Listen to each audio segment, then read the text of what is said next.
Torej, Shakespeare je izziv in Kralj Lear je dvakratni izziv.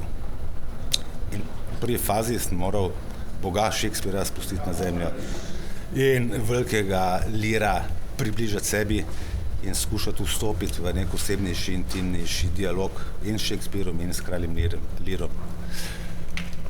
In pol je ratal bolj moj, bolj sem se začel pogovarjati s Kraljem Learom,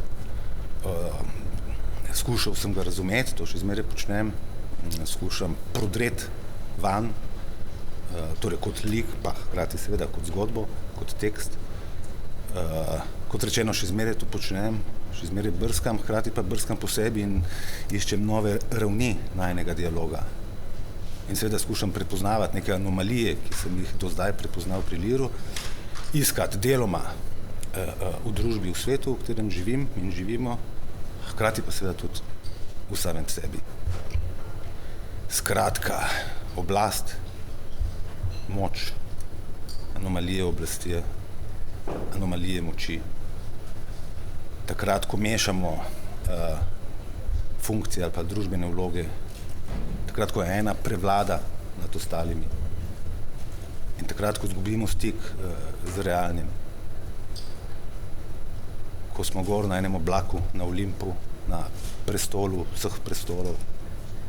In kakšne so posledice tega? In kako? To pa je seveda ključno vprašanje,